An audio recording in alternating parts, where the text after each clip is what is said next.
Parte 2, capítulo 47, onde se continua a narrativa de como se comportava Sancho Panza em seu governo. Conta a história que levaram Sancho Panza do tribunal a um suntuoso palácio, onde, numa grande sala, estava posta uma régia mesa, arranjada com esmero. Assim que Sancho entrou na sala, soaram charamelas e saíram 4 pajens para lavar-lhes as mãos, aos quais recebeu Sancho com muita gravidade. Cessando a música, sentou-se Sancho à cabeceira da mesa, porque só havia aquele assento, e nenhum outro serviço em toda ela. Postou-se de pé a seu lado um personagem que depois se soube ser médico, com uma varinha de barbatana de baleia na mão. Levantaram uma riquíssima toalha branca com que estavam cobertas as frutas e uma grande diversidade de pratos com várias iguarias. Um sujeito que parecia estudante deitou a bênção e um pajem colocou em Sancho um babador rendado. Outro, que cumpria as funções de mestre-sala, apresentou-lhe um prato de frutas como antepasto. Porém, apenas havia Sancho provado um bocado quando o da varinha, tocando com ela no prato, fez com que ele fosse dali retirado com enorme celeridade. Em seguida, o mestre-sala apresentou-lhe uma outra iguaria, e a Sancho prová-la, mas, antes que pudesse sequer tocá-la, já se lhe antecipara a varinha, e um pajem a recolhera com a mesma presteza que da outra vez. Vendo isso, ficou Sancho surpreso e, olhando para todos, perguntou se aquela comida era só para ver, não para comer, ao que lhe respondeu o da vara: não se há de comê-la, senhor governador, senão como é de uso e costume nas outras ínsulas em que há governadores. Eu, senhor, sou médico e estou empregado nesta ínsula para assistir os seus governadores. Zelo por sua saúde muito mais que pela minha, estudando dia e noite, examinando a compleição do governador para acertar em curá-lo quando for cair enfermo. O principal que faço é assistir a seus almoços e ceias, deixando que como o que me parece convir-lhe, e tirando o que imagino lhe possa fazer mal, e ser nocivo ao estômago. Assim, mandei tirar o prato de frutas, por serem elas demasiado úmidas, e a outra iguaria também mandei tirar, por ser demasiado quente e ter muitos temperos que aumentam a sede. Quem muito bebe, mata e consome o humor radical, no qual consiste a vida. Dessa maneira, aquele prato de perdizes que ali estão assadas e, a meu parecer, bem temperadas, não me fará dano algum. Ao que respondeu o médico: essas não comerá o senhor governador enquanto vida eu tiver. E por quê? Perguntou Sancho. O médico explicou: porque nosso mestre Hipócrates, norte e luz da medicina, num aforismo seu diz: Omnis saturation mala, perdices auntem péssima. Quer dizer, toda indigestão é má, mas a de perdizes, malíssima. Se é assim, disse Sancho, veja o senhor doutor entre os manjares existentes nesta mesa, qual me fará mais proveito e qual menos dano. E deixe-me comer dele sem me vir com essa vara, porque, por vida do governador, o que Deus permita que a goze, estou morrendo de fome, e negar-me a comida, ainda que isso pese ao senhor doutor, e por mais que insista em contrário, antes será tirar-me a vida que aumentá-la. Vossa mercê tem razão, senhor governador, respondeu o médico. Assim, sou de parecer que vossa mercê não coma daqueles coelhos guisados que ali estão, por ser manjar peleagudo. Daquela vitela, se não fosse assada e adubada, ainda poderia provar, mas assim como está não é possível. Sancho então disse: aquele pratarrão que está lá adiante fumegando parece-me ser uma olha podrida. E pela diversidade de coisas que em tais ensopados há, não poderei deixar de topar alguma que me seja de gosto e proveito. Absite, disse o médico, longe de nós vá tão mau pensamento. Não há coisa no mundo de pior digestão que uma olha podrida. Vão tais guisados para os cônegos ou para os reitores de colégios, ou para bodas campestres, e deixem livres as mesas dos governadores, em que deve predominar todo primor e asseio. E a razão está em que, sempre, onde quer e por quem quer que seja, mais estimados são os medicamentos simples que os compostos, porque no simples não se pode errar e nos compostos sim, alterando as doses dos elementos de que os compõem. Mas o que sei que deve comer agora o senhor governador para conservar e corroborar sua saúde é um cento de canudinhos sem recheio e umas talhadinhas sutis de marmelada que lhe assentem no estômago e lhe ajudem a digestão. Ouvindo isto, arrimou-se Sancho sobre o espaldar da cadeira e, encarando fixamente o tal médico, com voz grave lhe perguntou como se chamava e onde havia estudado, ao que ele respondeu: Eu, senhor governador, chamo-me doutor Pedro Recio de Agüero, Rijo de Agouro, e sou natural de um lugar chamado Tirteafuera, Botafora, que fica entre Caracoel e Almodóvar del Campo, à direita, e tem o grau de doutor pela Universidade de Osuna. E isso, replicou Sancho, rubro de cólera. Pois então, senhor doutor Pedro Rijo de Malagouro, natural de Tirtefuera, lugar que fica à mão direita quando se vai de Caracoel a Almodóvar do Campo, graduado em Osuna. Bote-se fora e logo de minha frente, senão, juro pelo sol, tomo de um cacete e as cacetadas, começando por sua pessoa. Não me ficará médico em toda essa ínsula, pelo menos aqueles que eu julgue ser ignorantes, pois aos médicos sábios, prudentes e sensatos, hei de pô-los sobre minha cabeça, e de honrá-los como pessoas divinas. E repito que saia daqui, Pedro Rijo, pois, se o não fizer, pegarei essa cadeira em que estou sentado e espatifá-la-ei na sua cabeça. E se me pedirem conta, justificar-me-ei dizendo haver prestado serviço a Deus matando um mau médico, verdugo da República. E tratem de dar-me de comer ou então tomem de volta o seu governo, pois ofício que não dá de comer a seu dono não vale 2 favas. Alvoroçou-se o doutor ao ver o governador tão colérico e quis fazer seu bota fora da sala, mas aquele instante soou na rua uma corneta de correio. E, chegando o mestre-sala à janela, voltou dizendo: Chegou o correio do duque, meu senhor, deve trazer algum despacho importante. Entrou o correio suando e assustado e, retirando uma carta do peito, passou-a para as mãos do governador, que a repassou para as do mordomo, a quem mandou lê-se o sobrescrito que assim dizia: A Dom Sancho Pança, governador da ínsula Baratária, em mãos, ou nas de seu secretário. Ouvindo-o, perguntou Sancho: Quem é aqui meu secretário? Um dos que estavam presentes respondeu: Eu, senhor, porque sei ler e escrever e sou biscainho. Por este sinal, disse Sancho, bem podeis ser secretário do próprio imperador. Abre essa carta e veja o que diz. Assim o fez o recém-nascido secretário e, depois de ler o que estava escrito, disse ser negócio para tratar em particular. Mandou Sancho evacuar a sala, ficando nela apenas o mordomo e o mestre-sala. Os demais, inclusive um médico, se foram e passou o secretário a ler a carta, que assim dizia: Chegou-me a notícia, senhor Dom Sancho Pança, de que uns inimigos meus e desta ínsula irão dar-lhe assalto furioso, não sei em que noite. Convém velar e estar alerta, para que o não peguem desprevenido.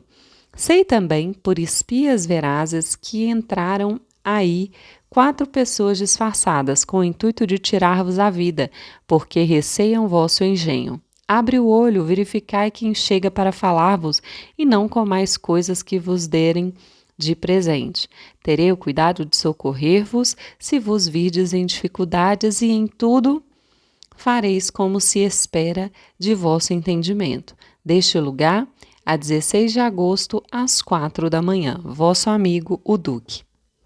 Ficou atônito Sancho, do mesmo modo que os circunstantes, e então, voltando-se para o mordomo, disse-lhe: O que agora se há de fazer, se há de ser logo, é meter um calabouço o doutor Rijo, porque se alguém me quer matar, só pode ser ele, e de morte minusculenta e péssima, como é a da fome.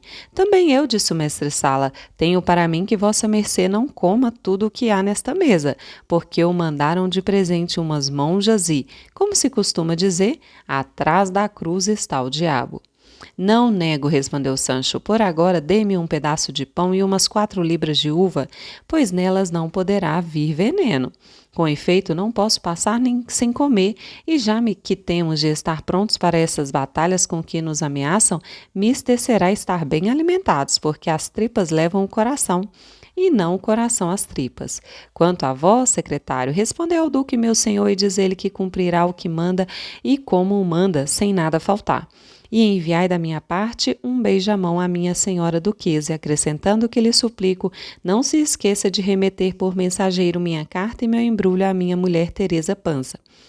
Pois com isso receberei grande mercê e terei cuidado de servi-la com tudo o que alcançarem minhas forças. E de passagem, podeis encaixar um beijamão ao meu senhor Dom Quixote de La Mancha, para que veja ser eu grato ao pão que me pôs na boca.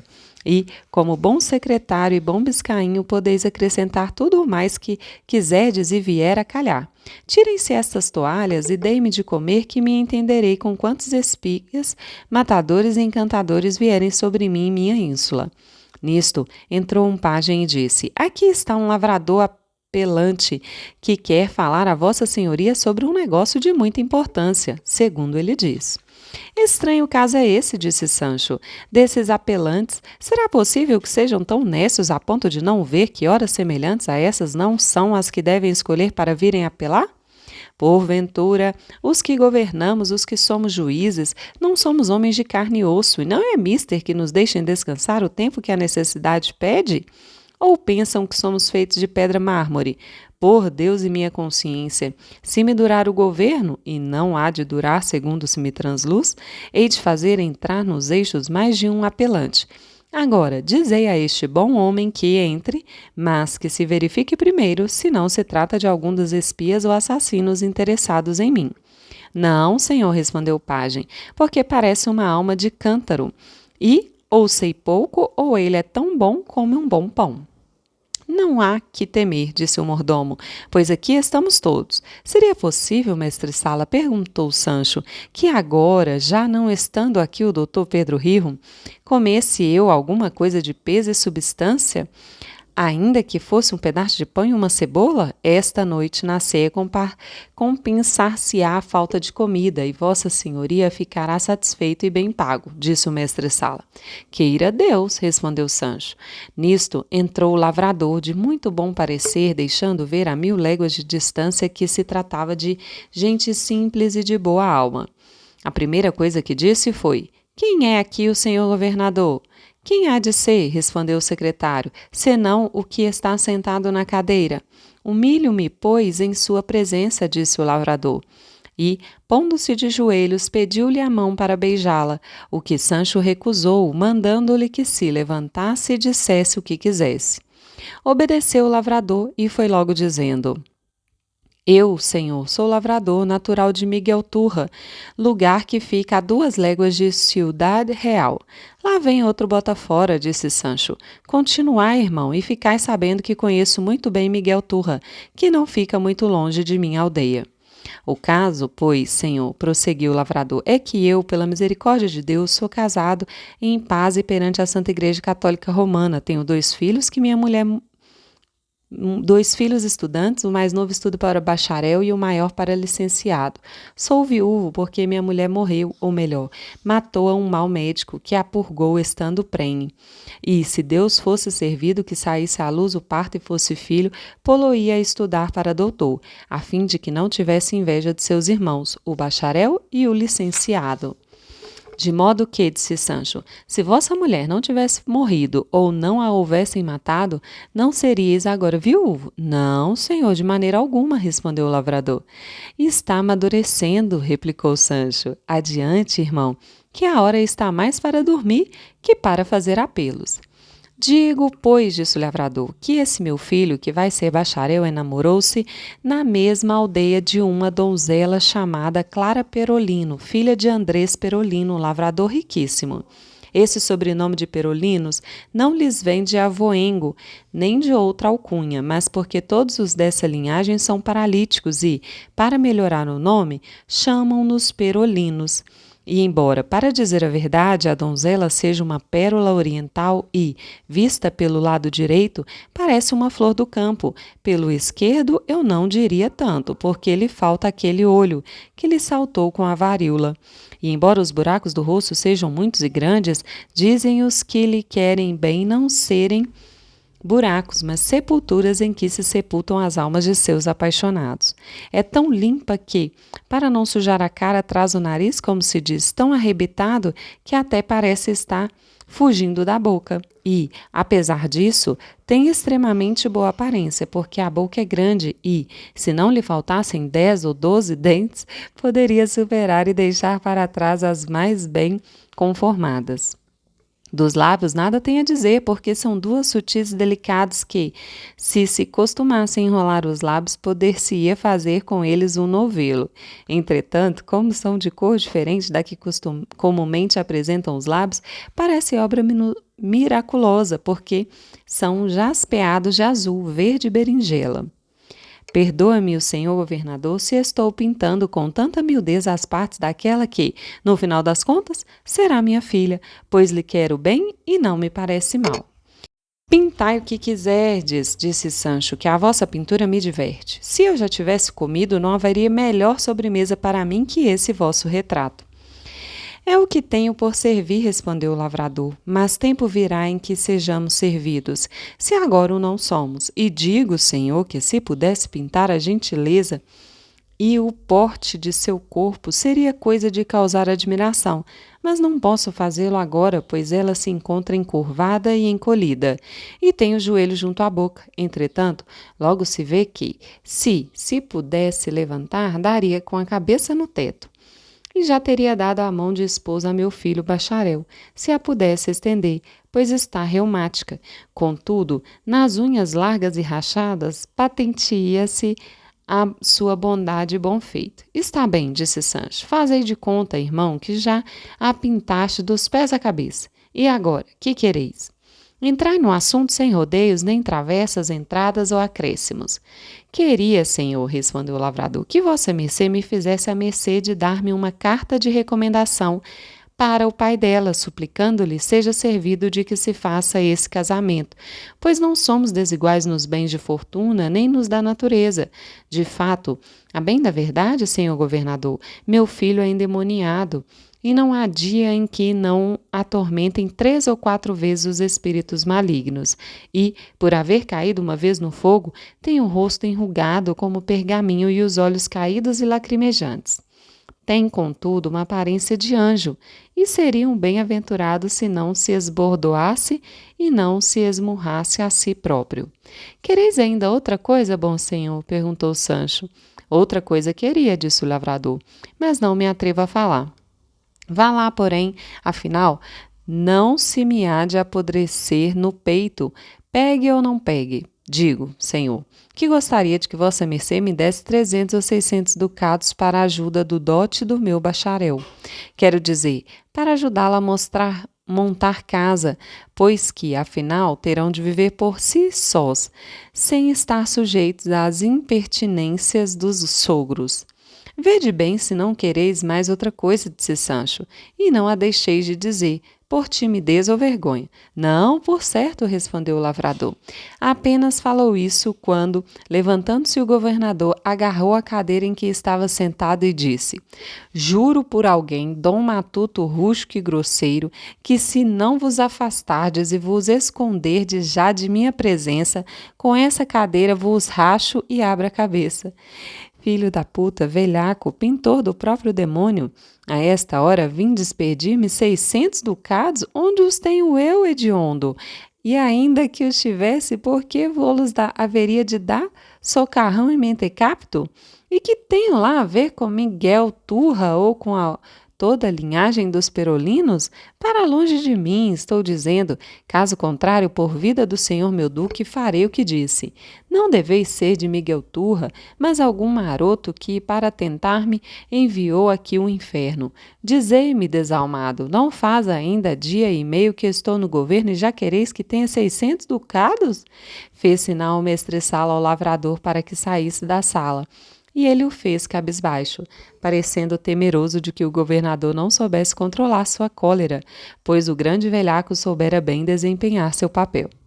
Deixemos, porém, Sancho com sua fúria e fique tudo na santa paz, e voltemos a Don Quixote, que deixáramos de rosto enfaixado, curando-se de suas gatescas feridas, das quais não sarou antes de decorridos 8 dias, num dos quais lhe sucedeu o que Cide Hamete promete contar, com a exatidão e verdade com que soe contar as coisas dessa história, por mínimas que sejam.